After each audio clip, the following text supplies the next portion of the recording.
really real, no, this is not for play. I see you and you see me, you wanna ride the wave. I can spot you from a mile away. Tap the gas and I'm gone, this is not a race. I just bought some racks in. What's happening? It's just me, my guys, don't got no rap friends.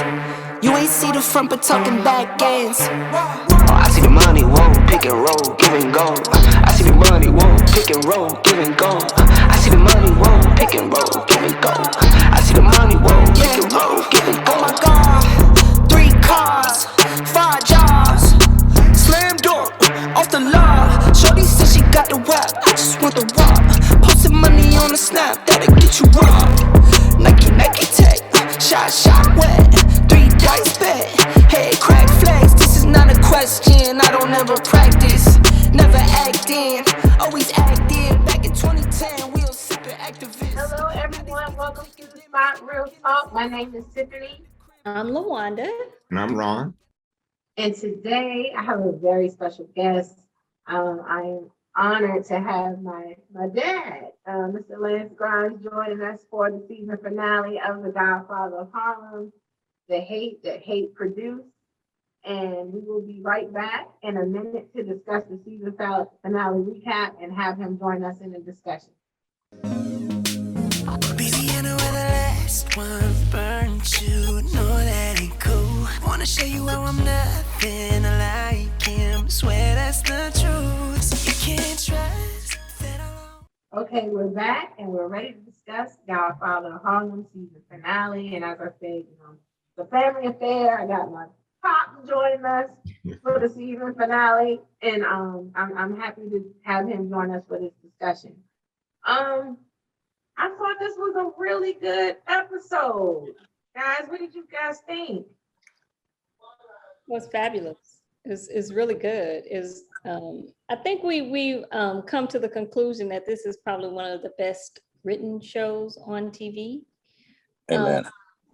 And one of the most well acted and executed. Even the cinematography is phenomenal. If you recall that scene where they were showing the black and white, the original scenery images of the riot, and then it went into Malcolm driving the car, it was black and white, and then it turned into color.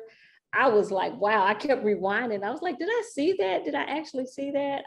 So it's an excellent show all around. Yeah, I only wish that it got as much favor amongst viewership as these other shows, because one of the beauties about this show is the fact that not only does it tell a story with fiction, but I love the way it brings in the historical analysis, and it really tells other artists that you can do both. You can entertain us while providing a history lesson, because we as a people, and I don't want to get too off on this, but we need to know what our history is. I am an African American because there's a continent called Africa. There's no nation or world or country or land called Black. I'm an African American. And I want to be looked at as an African American, because when you look at history, Englishmen have England, French have France, I have Africa. And what I like about shows like this is it takes those little nuggets and it tells the truth in such a way that it's easily digestible among anybody that's watching the program. And that's one of the things, one of the reasons why I invited my dad, because his era and the fact that he's a Muhammad Ali fan, very knowledgeable about Malcolm X and history in general. And so I was just like, he loves this show, and I thought I was like, it's perfect to have him in this conversation because he could lend a lot to it, and everything. And I was just struck by how the civil unrest parallel what's going on now in 2021. I mean, when you can look at the Black Lives Matter thing, situation that happened with George Floyd and Breonna Taylor and so on, another unarmed Black person being killed, and how it was going on there, and in the 60s and Bumpy's time. And I just was like, wow, we're still in the same place. Mhm. I think Go ahead. I think one of the things that you all have all realized that this monster called racism had to be attacked on many fronts. Mhm. It had to be attacked from an educational point of view. It had to be attacked spiritually. It had to be attacked even from the underworld, which is where Bumpy Johnson and Frank Lucas later on came in. Mhm. It had to be attacked from the very beginning with our aunt, Harriet Tubman being our aunt, was one of the first deflectors of the systemic racism that created the oppression and death for thousands and thousands and thousands of Black people during the time of slavery. Bumpy Johnson, had he been allowed to show who he was and show his academic and his intellectual prowess, would have been a CEO of any major organization had things been fair at that time.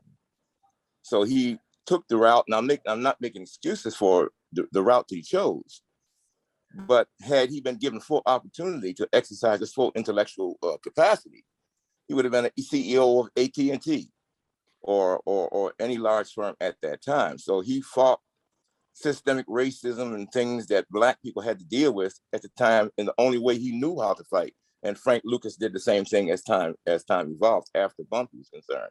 So what I seen in the show and Bumpy's association with Malcolm and understanding the system as it was, even with Adam Clayton Powell, who wasn't exactly a outstanding upright figure, but he did what he had to do in his contribution to our fight. As I said, the attack on racism came from many, many different directions. So Adam Clayton Powell, Bumpy, Malcolm, and all those that were freedom fighters that at that time contributed what they could against that monster, because systemic racism was indeed a monster that still permeates today. Exactly. And I'm glad you brought that up, because in the show, when Bumpy and Martin Morgenthau were actually getting their shoes shined, Morgenthau said to Bumpy, in another time we could have been friends, but you chose the criminal aspect. And I loved the answer that Bumpy came back with. He said, I tried to be a lawyer. I tried to go to law school, and I was denied because of the color of my skin. So he said, Absolutely. don't make any, he said, so please don't misunderstand why, as a Black man, you find me in this position, because you, as a white man, y'all put me here. This wasn't a choice. This was survival. And Alhamdulillah. And the way he put, the way that writing, that aspect of writing and bringing in the true color of why Bumpy is Bumpy, I just loved it. And it also gave Morgenthau a thought, because you can see it on his face. He never thought of it that way. Mm-hmm. He thought it was a choice. Yeah. And he just educated him in that quick a time. He put history in front of Morgenthau, and he sopped it up like a biscuit. I want LaWanda. I'm sorry. Let LaWanda jump in here for a minute.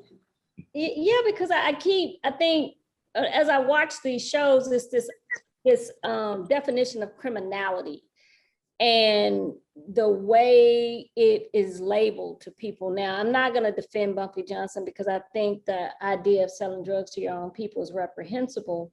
Right. Mm-hmm. However, we understand as people journey, they try to make the best decisions they can. So as he's doing this thing that is detrimental to people, he's also using it as a position to help our people too, right? Absolutely. And I think that kind of balances it out. And the idea that he's a criminal in a society that's based on criminal behavior, even though it's not defined as such, that you have people in power who impose laws that have criminal and unjust outcomes. Alhamdulillah.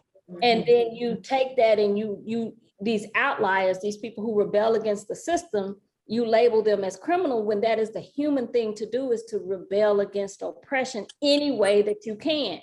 And so in this show, I think it always is at the forefront of you looking at the Italian family, you're looking at the government, you're looking at the Black elite, and then you're looking at the people in the underworld, and you ask yourselves, well, who's the criminal?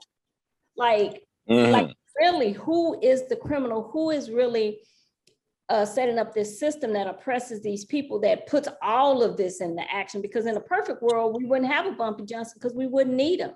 That's right. You know what I mean? You wouldn't have this idea that people need drugs to escape their lives. That's so bad. And we all know that Black folks didn't bring crack into the country. I mean, so, and not to mention, just as you said, the laws that are written are criminal within themselves.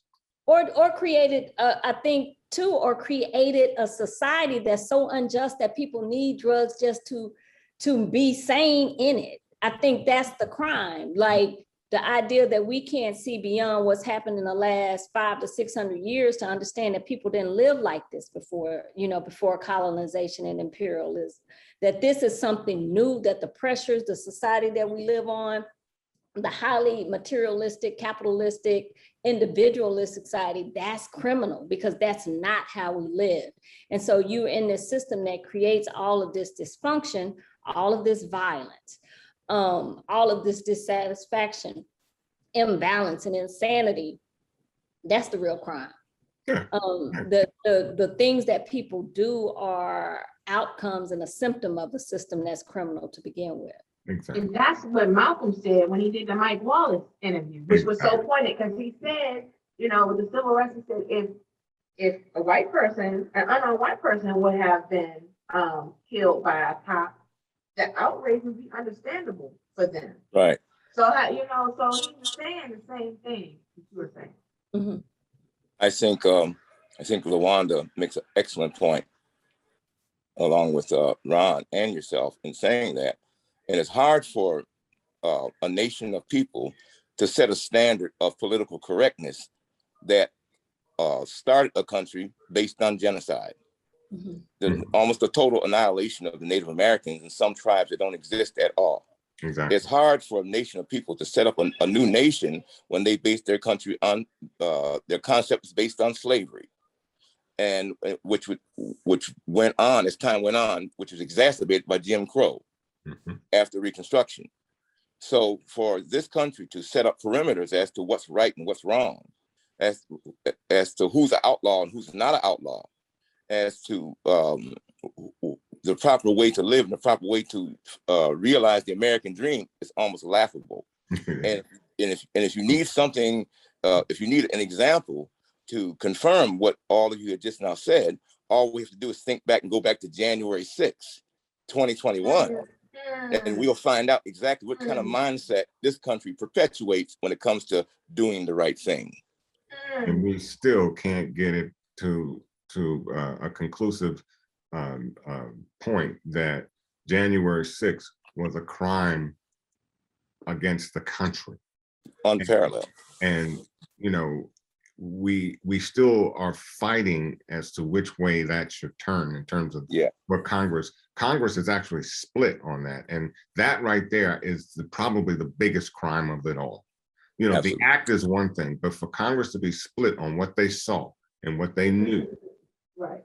I think no, I don't mean to cut you off. I think you see that like just in this episode, when they're showing the actual imagery of what happens during the riot, and you get a little piece of what the reporters are saying and how the media and just people's reaction to this, what they call a riot, which they so eloquently said is the language of the unheard, right? So when other people do it, it's a protest. When we do it, it's a riot. And now, in the 21st century, what we have seen is that you have other people who come into what are these protests and really commit violence, really break the windows, really start burning things up. And so you understand that it's not always us that's doing this. You know what I mean? Like people can come in like how Chin, they were going to go rob the Bank of Harlem. They're going to take advantage of the situation to create more havoc, right? To commit other crimes. And so you get the sense of that even in this show. They're showing that original scenery, that people have a perspective. The media is coming in there, painting their painting their pictures of events, and that's what gets broadcast, so they get to shape the narrative behind what's going on. Whereas you have to think, if I'm living in this environment and it's so bad and I don't own anything, why not burn it down? I don't own it, it's not mine. You know what I mean? That's the way to strike back. That's the way they, back in slavery, they would burn the fields, right? Oh, you want to keep me in slavery to work? I'm gonna burn your field down. There's nothing to work now, right? It's not always just purely emotional that you think these people don't have a plan or they're not thinking when they're doing these things. I agree 100%. When you strip a people of everything, what do you leave them with? What options do they have? What would you call in 1776 when the country was, when they're called the colonists, and they became 13 colonies to form their own nation. And King George sent his troops over there to put them under restraint. And they fought and threw rocks and bottles and cursed and swore. Now the legal government was the Commonwealth of England, and the colonists were subject to them by law. But they knew the law was unjust, and they knew the law was predatory. So they fought, and they formed a new nation, and they called it the Revolutionary War. So how is it that some people can fight established authority and establish a new society and be called patriots, and then other people come along and do the exact same thing to avoid genocide, but they're called terrorists? Terrorists, thugs. Somebody's confused. I don't get mad at them because I think they're doing what they're supposed to do. I just think maybe we're not doing what we're supposed to be. We're not, you think about this month in particular, August. Just finished a whole month-long series of webinars on Black August, because for whatever reason in the universe, this happens to be a month when a lot of rebellions have occurred, right? And so thus they commemorated as Black August that a lot of events throughout our history here, slave rebellions, prison rebellions, Nat Turner, Denmark Vesey, Haitian Revolution, Gabriel Prosser. A lot of these things that happened in August, right? And so I think what may be missing for us in that span from like 1964 to now is that continuity of struggle, the continuity that this is a war for the independence and freedom of not just Black people, but for the whole planet, to be free from capitalism and imperialism and oppression. I think that's what's lost. That's what that's what you see in here, that they're talking about the passage of the civil rights legislation.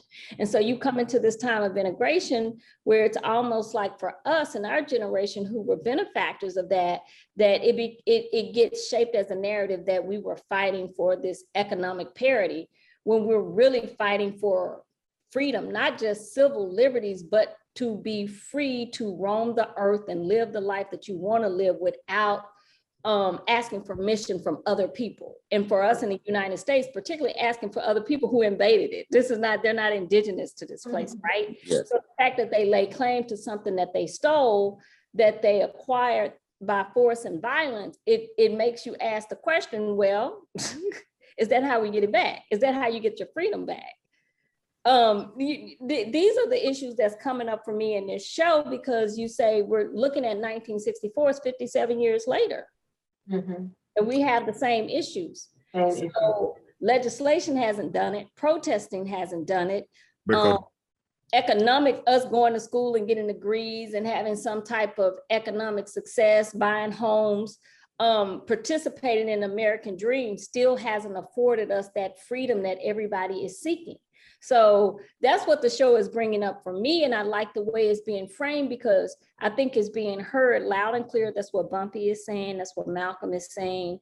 That's what Adam Clayton Powell is saying. That's what Mamie Johnson is saying. That seems to be the whole message of the show, even with the Italians. When they came here, that's the other part I think I wanted to mention last week, that when they came here, they weren't considered white either. They were not considered white, they were discriminated as well. So they were considered lower class citizens too. So you can see how they developed their criminal underground so that they could achieve some type of economic parity as well. But even as Chaz and I believe the other guy, Nate, as they were moving those drugs throughout in the city, and you know, Chaz said something that was very poignant to me, because he said something about, you know, yeah, it's just a piece of paper. If laws don't come behind that to support that the civil rights movement, or it means nothing. And this is where we are today. The laws have not kept up to this 1964 civil rights movement. And the reason it hasn't is because we're still structured almost in 400 years ago. So we're kept here, but a lot of it has to do with us because we've integrated and we've become accustomed to being given a certain amount, and we've forgotten what it was like to fight. We forgot how to fight in 1954, the bus Boycott. yeah, we forgot how to make that our model, how to move forward, and what that does for us as a whole. And so why should, and you said it, why should white America do anything different if we're not going to do anything different ourselves? I agree 100%. And unfortunately, we have the mindset, and it may not be a bad mindset at times because there's time and place for everything. But unfortunately, we have the mindset to believe that if we hold hands and sing Kumbaya and march and sing, we shall overcome, that everything will disappear. Yeah, exactly. There was a French Revolution that was overcome, the aristocracy was subjected to, was pulled off their high horse by the people because they were starving to death, and they promoted something called the French Revolution. Yep. The same thing happened in Africa. The same thing happened in China. The same thing happened in Vietnam. The only ones that don't really seem to understand the full grasp of revolution to change a system that is innately corrupt, especially against women and people of color. In order to understand, to make the suits, I call them, understand that we are serious and we are not playing with you. You're playing us too close. In order for them to get the full grasp of how serious we are, something drastic will have to take place. And unfortunately, what I see happening is we're moving toward that right now. So Luanda made a statement about Bumpy Johnson selling drugs and that, and I agree with that because I don't, two rights don't make a wrong. And a brother that's promoting putting drugs in our society and killing people, it should, under ordinary circumstances, would not be looked upon as a hero. However, if he's using some of these resources to make up for the wrong that he's done by coming to the aid of his people and showing, because when you're going against an enemy as insidious as this society that set the example for apartheid in South Africa, they got that idea from America. Mm-hmm. So when you're going up against a society as dangerous and as headstrong and as resolute in this theory that I am better than you, based on the way I look, based on my abilities and my advantages, I'm better than you no matter what you do, no matter where you come from, I'm better than you, and I would do anything in the world to suppress you. I say to you, what choice do they leave you? Correct. Mm-hmm. Absolutely. Can't. I hear y'all making some really valid points there. And this is why I knew that I wanted him to be a part of this conversation. Yeah, but I think that's what's good about the show, because it gives you that kind of depth so that you can have these kind of conversations. While it's entertaining, it's also thought-provoking. And again, I think it's the way that they weave the actual images from that time with the dramatic presentation of today, I think is purposeful. And I think I think they get a successful response from it. I think it really helps the storytelling.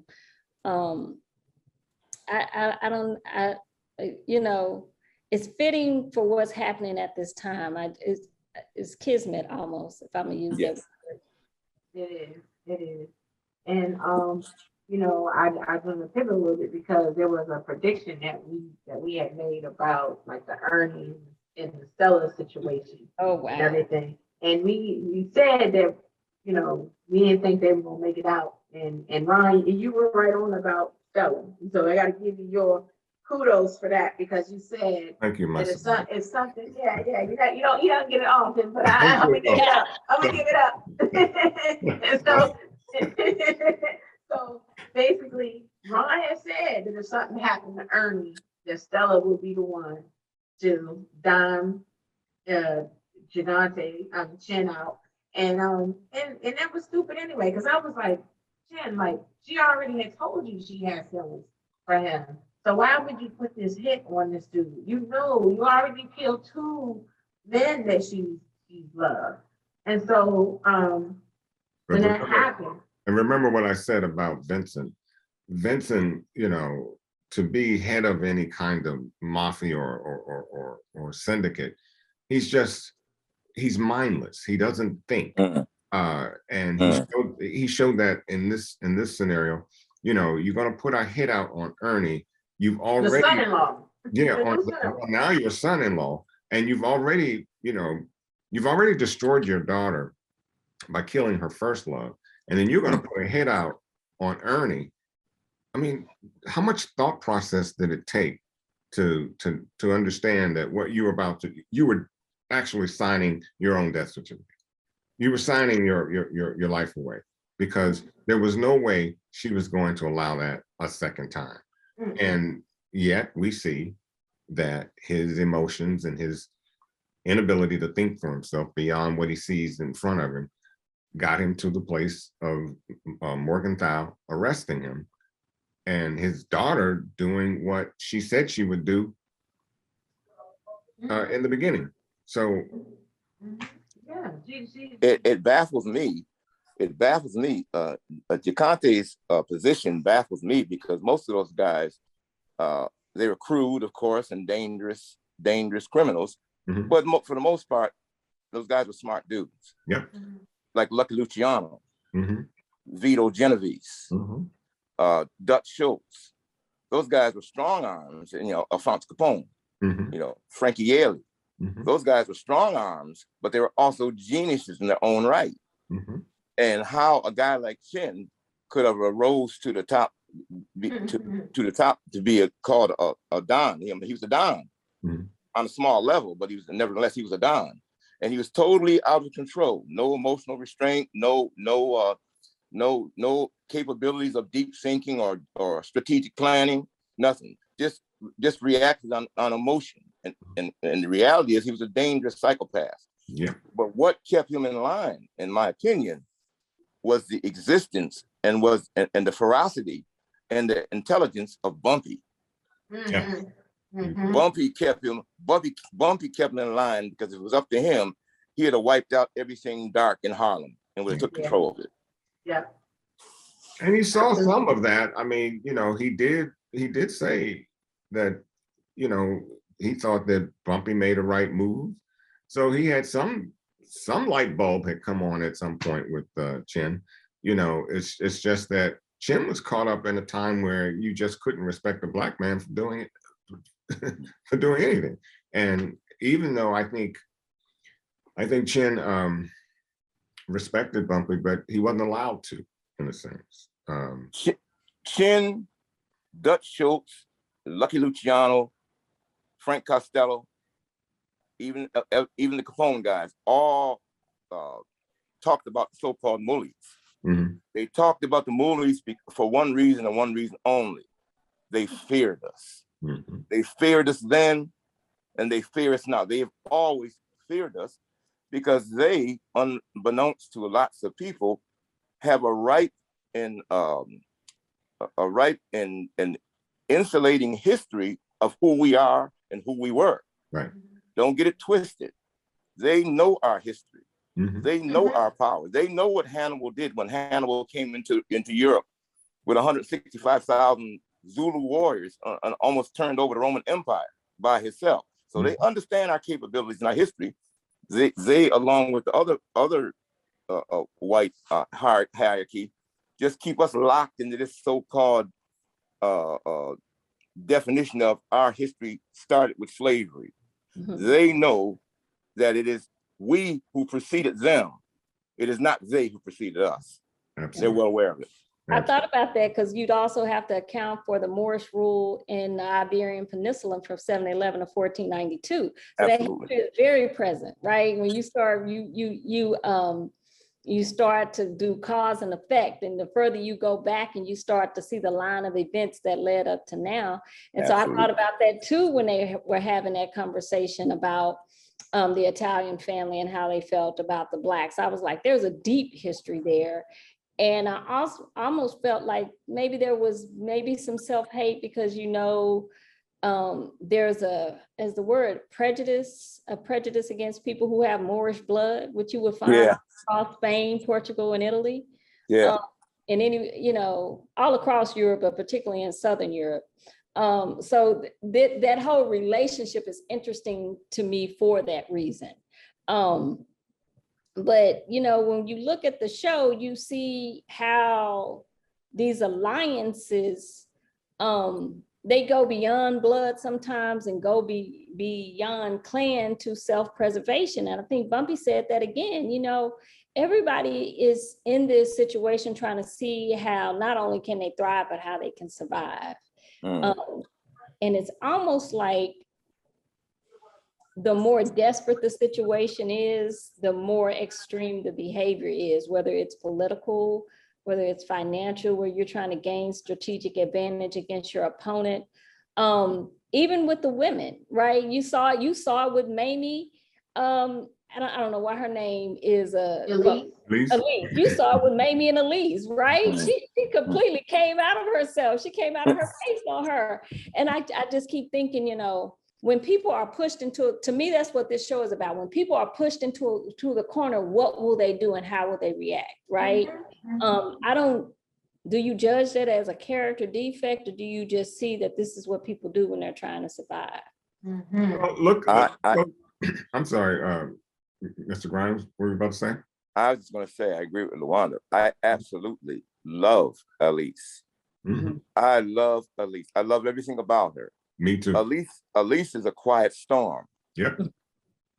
Elise has survived her own personal Holocaust. Yeah. And as you know, when a person survives hell, they almost morph into an angelic fashion. Yeah. And then with the betrayal of Omar, who was wrong as two left shoes. Now, if Elise was weaker and didn't have a full understanding, of course, her love for Malcolm kind of gave her extra strength too, because obviously she loved Malcolm.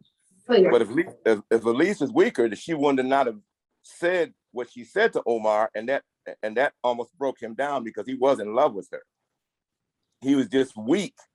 He was just weak and in line with men who were not honorable, he was in line with men who were jealous because they knew Malcolm was effective.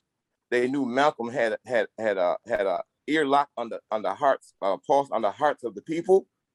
They knew Malcolm could not be compromised because Malcolm was a gangster at one time. And when a gangster is reformed, when a gangster reforms, he almost becomes angelic. Yeah. Now, the only thing they could do with Malcolm was kill him because he couldn't be bought. And the betrayal of even with the Honorable Elijah Muhammad, because Captain Omar had made that decision to not listen to what Muhammad said. He said to them a couple of times, not to be touched. No, do not touch and even though, and I have to give some credit to Honorable Elijah Muhammad, because even though he felt betrayed, at least in that moment. Yeah, huh? And I said, at least in that moment. Well, even though it does show something, because even though he felt betrayed by Malcolm X, there was still something about Malcolm X that he knew he could use. And that's why he really didn't want him killed. Absolutely. So the betrayal with Captain Omar, and I can't think of this other guy, the one that we hate very much. Oh, Captain Henry. Captain Henry, and I'm so glad he met his demise. But to go against the Honorable Muhammad, and at that particular time, by taking off, you know, your hat and saying that this is a day that we're going to make our own decision. Honestly, I wish Bumpy had capped Omar as well. He showed how much of a punk he was when he broke out. And I want to get to you because you really want to say something. Well, I think history, I hate to use that word, but I think there's always a hint in history, and even you get it on this show, he understood that their phones were being recorded. Right? So was that a coded message? Was that a coded message? I mean, we'll never know. No one will ever know, right? Anybody alive now probably will not know for sure, but I think there was a certain hint to it at least. And did they pick up on it? Did they take matters into their own hands, or did they pick up on a coded message? I think that's something that's left up to the viewer to decide for themselves, because nobody really knows. Well, let me give you some facts on that. In the book, The Messenger by Carl Evans, Carl Evans was very specific as to the assassination of Malcolm, who gave the order and who was guilty of the actual crime. There are 3 FBI informants right under the Honorable Elijah Muhammad. One's name was John Ali. The other was Raymond Sharif. The other was Jeremiah Shabazz. These are the main perpetrators, and another one was a brother out of Philly by the name of Ronald Harvey, who's still doing time in Graterford as we speak. These guys, these criminals, these FBI informants, these punks were jealous of Malcolm, not just for the charisma and what he brought to the nation in terms of sincerity, but Malcolm was raining on their parade because they were involved in some illegal drug practices themselves. That is the truth from Carl Evans, who was the nephew of Ella Little, who was Malcolm's older sister. Okay. So, and very quickly, the most dangerous of them all, and the most jealous and the most murderous hater of them all, and I think Captain Omar, or the other one, Chief Joseph, was playing the role of John Ali, because he was by far the most dangerous of them all. And most of the information that the nation acquired through the FBI came from John Ali and Raymond Sharif. Wow. Well, thank you for that. Yes. Because, you know, with Malcolm, I was really impressed with Bumpy's friendship with Malcolm in this episode, because he was faced with a dilemma. Because, you know, the Gucci was going to catch on fire in the building, and he knew about this credible threat with Malcolm, and he knew about that from Morgenthau first. Morgenthau told him about the credible threat. Then Elise went to the mosque and put herself in danger by going back to the mosque. And then she pushed up on sis with the glasses, Marnie, Marnie. And I was so glad, because I was like, yeah, I can stand Sister Marnie. She's a hater. So Elise showed that she was Bumpy's daughter, put Sister Marnie in place. And then she got the scoop, and she was able to pull up the Bumpy and give him the scoop. So he was faced with this dilemma, like, man, you know, Nat and Chance called him like, hey, this is going on. What you going to do? You coming down here? So it was either go there or go help Malcolm. And he chose his friend, which is honorable, you know. And they were like, Chance and Nat are watching this building burn down with all this money burning up, you know, but probably millions of dollars in product and stuff, and their connection. The French connection, like there goes, you know, their French connection. So wow. So I was just like, wow, that was really honorable of Bumpy. But what I didn't understand that, because they prepaid them. So how does that mess up their connection? They prepaid them. They don't owe money. Well, they don't owe the money, but there's no way to make up that, you know, those drugs. I mean, you know, because But what I'm saying is they paid for the drugs up front. So it's not like they owe them any money. What's to stop them from re-upping? And if you remember, the money that Bumpy used was the money that came from the Italians, remember? Mhm. So the money that, the traders got from the Italians, that's Bumpy was like. Oh, the that's 10 money that- dollars? Yeah, the 10 10. Harlem. That's the money that Bumpy used Right. to pay for the drugs up front. But how do you get that money? You know, remember that money was hard to come by anyways. And now what do? I mean, how do you replenish, you know, because, and as they said, they're not going to, they can't just go to him on a loan. That's not going to work. So he's in a dilemma, but I wanted to, before you brought that up, I wanted to bring up something that Bumpy said to Malcolm, which was quite poignant when he said, you know, about playing the political game and being political, you got to be a gangster. And I think that's one thing that Malcolm X certainly understood. But they were two bookends. And at that moment in time, I think really said something to me about let's just suppose that they were able to come together in thought and mind. I think we would be looking at a different place in time in history. You know, Ron, in a war, to be successful in a war, you need outlaws and priests. Yes. You need teachers and soldiers. You need nurses and politicians, because we're talking about war here. Yeah. We're not talking about sitting around and singing around in circles, singing "Ring Around the Roses." Right. You know, everybody who's made progress in this world that has been under suppression, they've had to take it to the streets, brother. That's true. And it all comes down to that eventually. It's inevitable, unfortunately, that when you're up against a systemic monster that will eat it, and they will tell you, we'll eat your babies. Unless you resort to the same possibilities or you show potential to resort to the same mindset that they've taken. You say, if you want to dance, then we can dance all night, because we're sick and tired of being sick and tired. I heard that. Well, That's what it comes down to. Yes, sir. Malcolm pretty much said that, because when Bumpy asked him, like, you're going to Washington with other Black leaders, with Martin Luther King, who, at first they were at odds, but they seemed later to have more in common. They had a common interest. That's and right. so, like Dad said, lawyers, nurses, whoever, you all got to come together. Whatever.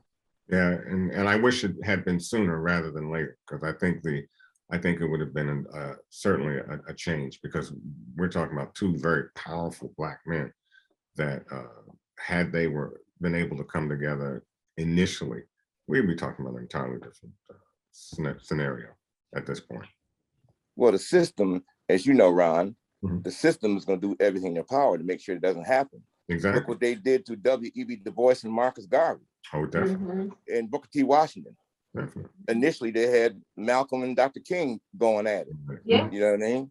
Yeah. And the dissension in the Black Panthers between Huey Newton and Eldridge Cleaver. So eventually, what they do, they divide and they conquer. And we talk about that all the time, LaWanda, don't we? They divide and conquer. Yes. And I gotta say this real quick. I am so proud that they have younger people like yourselves that are messengers to expound on shows like this that can give insight and depth to a lot of younger people who are watching these things going on, like in shows like Godfather of Harlem, and be able to explain to some of the younger people who don't really know the ins and outs of what's going on behind the scenes. So when you guys come on and break this stuff down and explain to them the double standards and the hypocrisy of this country and why the things happen the way they happen, you guys break it down and explain, are as analytical as you are and right on point. It does us old warriors pride. It does us, you don't know what it does, because after a while, when you've bled and shed blood and was been rumbling for a long time, when you see young lions coming up behind you, it makes you breathe a breath of relief and makes you cry and say, Allah, you have not forgotten us. You have not forgotten us. You've sent young warriors to carry on the fight.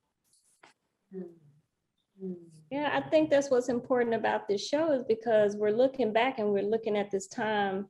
It's very critical in our story where you see Malcolm, you see Adam Clayton Powell, you see Martin Luther King, and you see Bumpy Johnson, and you see these people who were really in the struggle, putting their lives on the struggle, right? What it cost them, sacrifices they make, and what it really cost them. And I think it's important to keep that narrative at the forefront because I think that's what's being lost, right? It was not, they didn't do that so we could go to school and get a degree and participate in the system that still oppresses the majority of us. That was the purpose of it.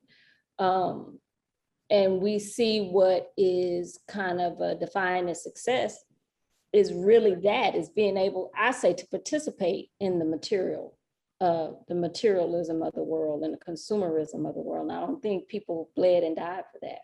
No. Amen. Frederick Douglass said, the power concedes nothing without a terrible struggle. A terrible struggle. And when you adopt that philosophy and understand that this is a war, this ain't no jiving, this ain't no talking to sound eloquent, to sound good. This is a war. And January 6th are exacerbated that point. If you had any doubts about the situation of this country right now, January 6th should have told you what we are here, what we are facing, and what could be coming. So it is wonderful in my mind that people like yourselves can take movies like this and shows like this and break it down and make it plain for people who really don't understand the intricacies of systemic racism and why the Bumpy Johnsons, why the Frank Lucases, why the Major Coxons, why the Harriet Tubmans of the world were necessary for our survival. Because every once in a while you have to flex. Someone once said to me, it's very hard to negotiate with a hungry tiger when your head's in his mouth. You understand? So when you flex, that may not be your style. You may be intellectual. You may be a peaceful person. You might be a person who deals for conflict in other ways. But when you keep getting slapped, when you turn the other cheek and you get punched in the other cheek and it keeps happening, change is gonna have to come some other way. Got no more cheeks to turn. I heard that. Well, I think that's a good stopping point as far as the discussion on this season finale. And I wanted to know if you guys had any predictions for season 3. Hopefully there is a season 3. I think that season 3 will be the season that we see Malcolm assassinated, because if we're here in July 1964, we know that he's assassinated the next year in February. Yeah. So I don't know how they would avoid that in season 3. So I'm not sure that's anything anybody's looking forward to, but I think that has to happen in season 3. I agree with that for sure. 100%. Do you have any predictions for season 3?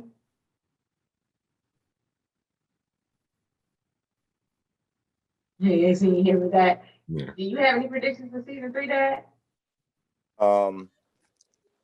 Season 3, I think it's going to have to be the assassination of Malcolm. Yeah, that's what we said. and what's going to happen, unfortunately, I think the series is going to take a big hit. Yeah. Once they lose Malcolm, how do you cover the loss of Malcolm's character? That is like, wow. And the brother that plays Malcolm, Nigel Thatch. Oh my goodness, is absolutely incredible. he's killing it. He is incredible. Even to the point of his mannerisms. I had the pleasure of seeing Malcolm in 1963 in front of Yankee Stadium. And I only seen him for a few seconds. But the impression they left will stay with me for a lifetime. And his stare, the way he stands there and stares and folds his arms and puts his finger on his cheek. I asked for directions. I got lost. And I asked for directions. And and he assigned a couple people to take me to where I needed to go. I didn't know who he was. And as the brothers was pointing me to where I needed to go, I asked who he was. And the brother said, that's Minister Malcolm. And he was very tall, light skin, reddish hair, and he had green eyes. But his stare is what I'll take to my grave. The way he looked at me, and then he had a little smile on his face. And all I did was ask where a certain street was.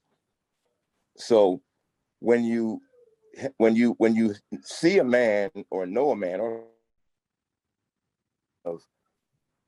the only person I've met in my life that could match the power of Malcolm, I met Muhammad Ali 3 times and had a chance to rap with him and talk with him and see the greatness, and just made me understand when they made men like Malcolm, made men like Muhammad Ali and women like my aunt Harriet Tubman. When you make people like that ilk, I guess God says, ain't no mold for these. I'm gonna make these and it's gonna be done with them. Mm-hmm. You'll never see their like ever again.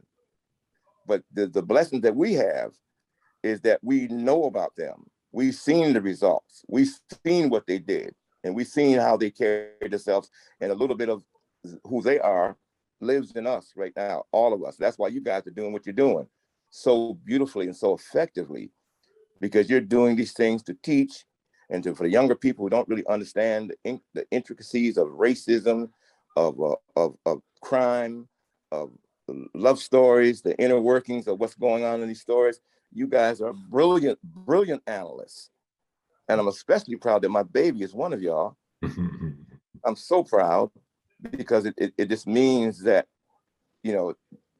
our greatness just continues on. It continues on. And I see that in all 3 of you. And I'm just so honored, more than I can ever tell you, just to sit in the same airspace that you guys are in and participate in something like this. Well, we all know the fruit. We know that the fruit don't fall far from the tree. So, so we know from whence Tiffany comes from, and now everyone else will know. And that right there is a blessing in and of itself.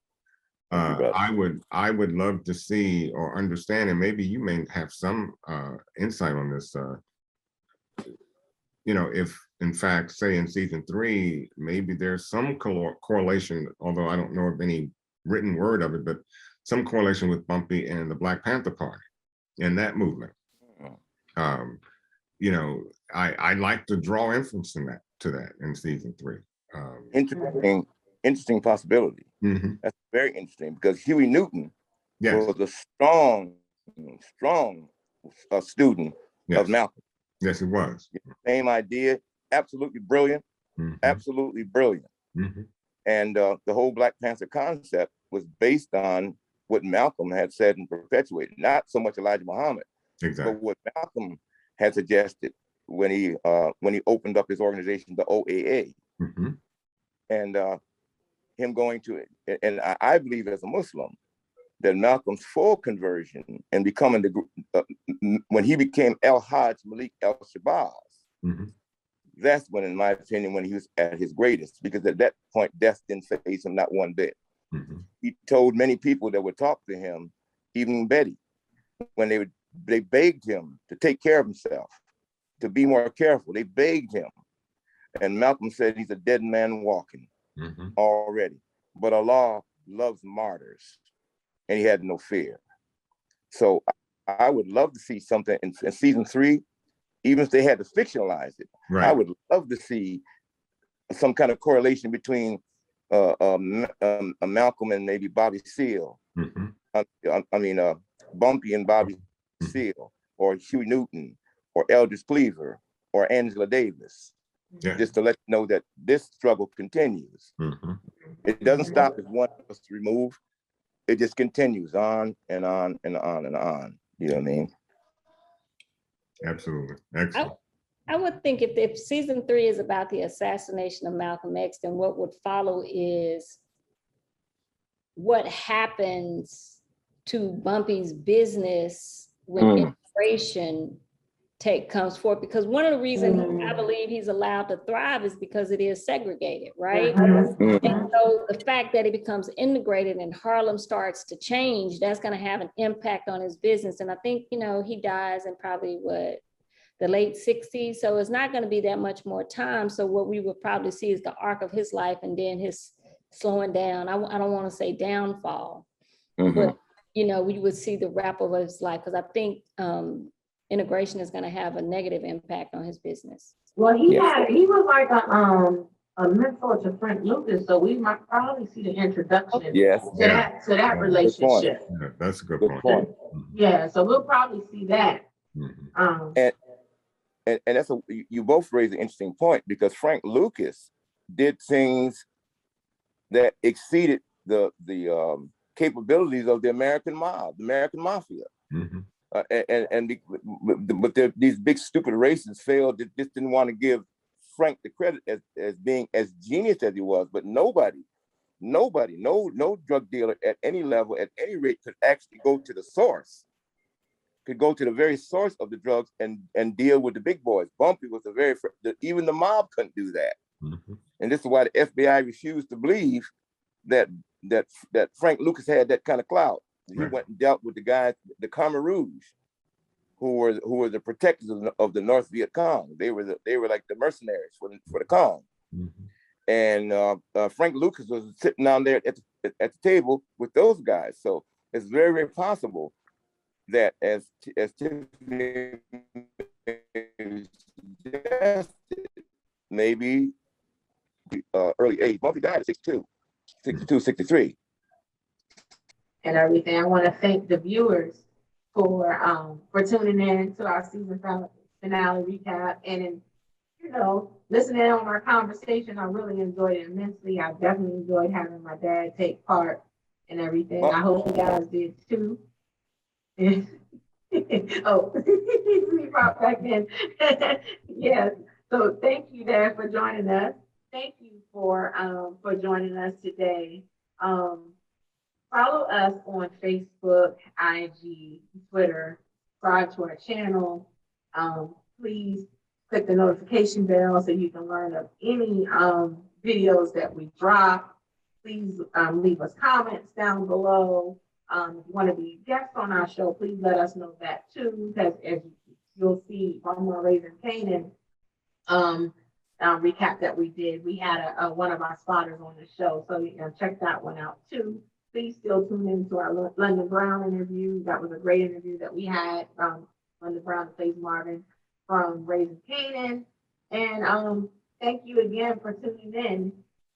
And we'll see you next week. And Tierra will be back with us then too. Good night. All right. Good night. Bye. Bye-bye. Hey, Bill, I'm in the mood for a switch up. I hit the function, hit the rose till I hiccup. I hit the stage and leave with money that's a stick up. She picture perfect, so I told him I'ma flick up. Bill, I'm in the mood for a change up. I leave the city and return with my change up. They got amnesia, don't remember how they played us. They wanna knock me down, but somehow I just stay up. Look, straight from the mud like Ruby. Straight to the stage, they love me. I understand they hungry, but please don't hate.